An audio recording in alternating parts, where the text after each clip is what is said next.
अल्लाहुम्मा सल्लि अला सय्यिदिना व मौलाना मुहम्मदिन।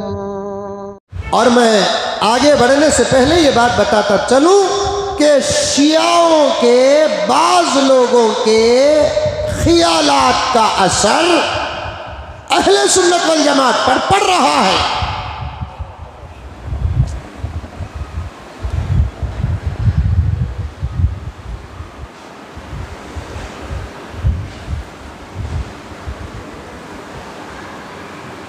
गलत है, गलत। देखिए, हम हजरत इमाम अबू हनीफा से मोहब्बत करते हैं, आपके इज्तिहाद पर अमल करते हैं, आपके इस्तदलाल पर अमल करते हैं।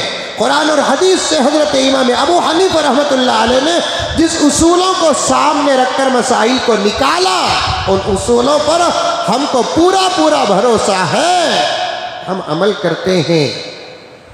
हमारी पहचान ही हनफी है, लेकिन हम इमाम शाफी रहमतुल्लाह अलैह से बेअदबी नहीं करते, इमाम मालिक से बेअदबी नहीं करते, अहमद बिन हम्बल का पूरा पूरा अदब करते हैं।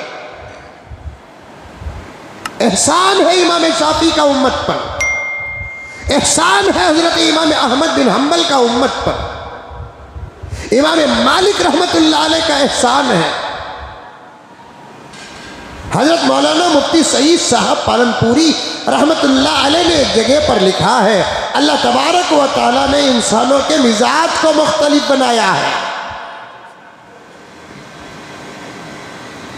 तो मिजाज मुख्तलिफ होने की वजह से अल्लाह तबारक व तआला ने मुख्तलिफ इमामों को भी बनाया है।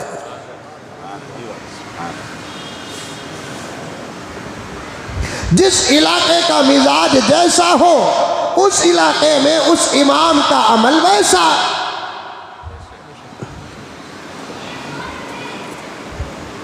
एक लंबी इल्मी बहस है ये, इसके बहुत सारी मिसालें और वाक़ियात हैं और बड़ी गहरी बात है।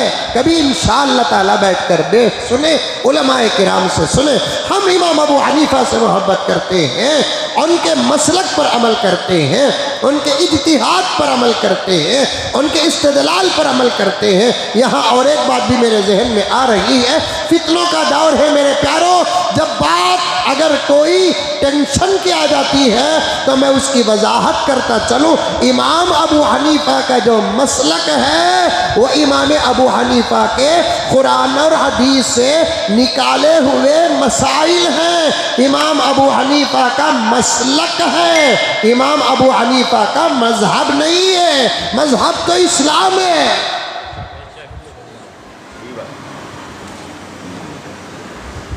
कुछ लोग इमाम अबू हनीफा रहमतुल्लाह अलैह को प्यारे आका के साथ लाकर खड़ा कर देते, मोहम्मद की बात मानते हो कि अबू हनीफा की बात मानते हो? जूता मारना ऐसे लोगों को। मोहम्मद के गुलामों के जूतों की धूल भी नहीं। इमाम अबू हनीफा हमारे लिए बहुत बड़े हैं, हमारे लिए आला हैं, हमारे लिए अफजल हैं, हमारे लिए इमाम है। लेकिन उधर ऊपर चले जाए, इमाम अबू हनीफा कौन है? पैगंबर के गुलामों के गुलाम हैं।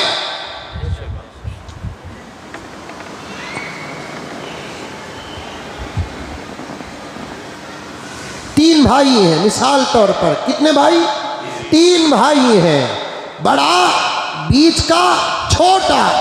बीच को सामने रखो, छोटे के लिए बीच का बड़ा है, ये बड़ा बड़े के सामने छोटा है। क्या?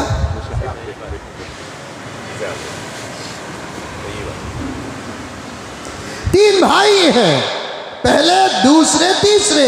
ये तीसरे के लिए दूसरे बड़े हैं, लेकिन ये दूसरे पहले के लिए भी बड़े नहीं हैं। इमाम अबू हनीफा हमारे लिए बड़े हैं, सहाबा के लिए बड़े नहीं हैं। इमाम शाफिई हमारे लिए बड़े हैं, सहाबा के लिए बड़े नहीं। और एक मिसाल देता हूं, समझो। मिसाल के बगैर तो तुम्हें समझते नहीं। और मिसाल अल्लाह की नेमतों में से एक नेमत है। खुद अल्लाह ताला कुरान पाक में कई जगह कुरान में बंदों को समझाने के लिए मिसालें पेश किया है।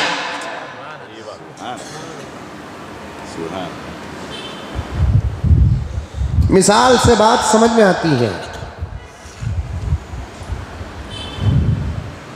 महबूब के घर में दावत, उन्होंने कैटरिंग दी किसी आदमी को, पकाने की जिम्मेदारी दी किसी आदमी को, और हम सब दावती हैं। क्या अकरम खुश हो गए, मिसाल है ये। अब इन्होंने जिसे जिम्मेदारी दी वो लाकर प्लेटों में बिरयानी रख रहे हैं, रोटी रख रहे हैं, मुर्गी रख रहे हैं।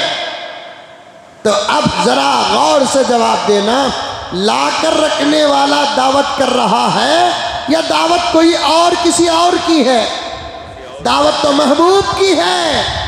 लाकर रखने वाले जो हैं वो महबूब ने जिसको तय किया वो लाकर रख रहे हैं। इमाम अबू हनीफा का दीन नहीं, दीन तो मोहम्मद का है, निकाल कर दे रहे हैं अबू हनीफा।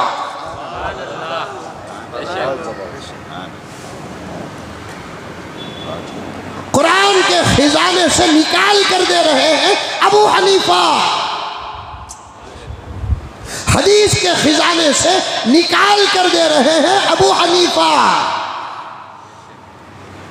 पैगंबर की जिंदगी और आमाल से निकाल कर दे रहे हैं इमाम शाफिई। दीन ना इमाम अबू हनीफा का है, दीन ना इमाम शाफिई का है, दीन ना इमाम मालिक का है, दीन ना इमाम अहमद बिन हम्बल का है। दीन तो अल्लाह का है, दीन तो रसूलुल्लाह का है। बात कुरान की है, बात हदीस की है, निकाल कर दे रहे हैं। ये भी हम पर अल्लाह का एहसान हुआ। अबू हनीफा ना होते, कुरान से मसाइल निकालने की जिम्मेदारी हमारी होती। इमाम शाफी को खुदा पैदा न करते, कुरान और हदीस से मसाइल निकालने की जिम्मेदारी हमारी होती। इमाम मालिक और इमाम अहमद बिन हम्बल को अल्लाह ताला पैदा न करते तो कुरान और हदीस से डायरेक्ट मसाइल निकालने की जिम्मेदारी हमारी होती। ये अल्लाह का करम है, इनको पैदा किया और इनको दीन की तरफ मुतवज्जह कर दिया। ऐसा दीन की मोहब्बत इनके दिल दिमाग में पैदा कर दिया। इनको बीवी बच्चों की इतनी फिक्र नहीं थी, बीवी बच्चों की इतनी फिक्र नहीं थी जितना कुरान और हदीस से मसाइल निकालने की फिक्र थी।